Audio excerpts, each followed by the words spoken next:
بسم اللہ الرحمن الرحیم۔ پاکستانی روپے کی ڈالر کے مقابلے میں حقیقی قدر 233 روپے بنتی ہے، جسے مارکیٹ کی طاقتوں نے اپنے فائدے کے لیے مصنوعی طور پر بڑھا رکھا ہے، اور اگر گزشتہ مالی سال 2024-25 کے کرنٹ اکاؤنٹ بیلنس کو مرتب کر لیا جائے تو بھی ایک امریکی ڈالر کے مقابلے میں روپے کی قدر 259 روپے سے زیادہ نہیں ہے۔ چنانچہ رواں مالی سال 2025-26 کے دوران ملکی معیشت کے استحکام اور ترقی کے اہداف کے حصول کے لیے IMF کے نسخے پر عمل کرنے کی بجائے ملک کے مخصوص حالات کے تناظر میں برآمدات اور زراعت پر توجہ مرکوز رکھنا ہوگی۔ ماہرین معیشت کی رائے ہے کہ کرنٹ اکاؤنٹ کے خسارے کو کنٹرول کر کے معاشی استحکام اور ترقی کے پہیے کو متحرک رکھا جا سکتا ہے۔ اس کے لیے کسی اور ترکیب کی ضرورت نہیں۔ یہ بنیادی کلیہ یاد رکھنا چاہیے، جتنا زیادہ کرنٹ اکاؤنٹ خسارہ ہوگا اسی تناسب سے معیشت دباؤ میں آئے گی، روپے کی قدر بڑھے گی، شرح سود میں اضافہ ہوگا، جس سے مہنگائی بڑھنے سے عام آدمی کی زندگی گزارنے کی لاگت بھی بڑھ جائے گی۔ چنانچہ رواں مالی سال 2025-26 میں معیشت کو ٹھیک کرنے کے لیے مرکب اقدامات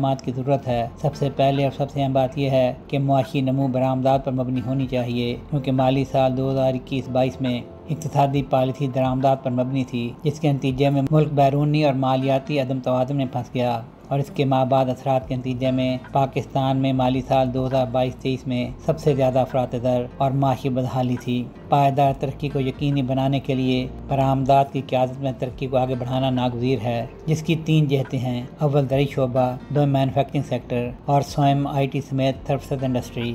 مزید برآں حکومتی شعبے میں مالیاتی انتظام کا کلیدی کردار ہے، جس میں اخراجات پر کنٹرول اور آمدنی میں اضافہ شامل ہے۔ پھر پالیسیوں کو اس طرح ترتیب دیا جانا چاہیے جو معیشت کو استحکام کے ساتھ ترقی کی طرف لے جائیں۔ پاکستان کی معاشی صورتحال احتیاط کے ساتھ بہتری کی امید دلاتی ہے، کیونکہ گزشتہ مالی سال کے آخری مہینے جون 2025 میں افراط زر میں اضافہ ہوا، جو اپریل 2025 میں 0.3% سے بڑھ کر 3.2% تک پہنچ گیا ہے۔ مزید برآں افراط زر کو کئی طرح کے خطرات اور خدشات لاحق ہیں، جن میں اضافی مالیاتی اقدامات، زرعی پیداوار کی کمی، بڑھتی ہوئی پیٹرولیم لیوی اور عالمی سطح پر اشیاء کی قیمتوں میں اضافہ شامل ہیں۔ مگر ان تمام چیلنجوں کے باوجود موجودہ پالیسی سازوں کا خیال ہے کہ یہ پالیسی ہدف کی حد میں افراط زر کو مستحکم کرنے کے لیے موزوں ہے، جس سے معاشی استحکام اور ترقی دونوں کا حصول ممکن ہے۔ سہیل شہریار، پاک ترک نیوز۔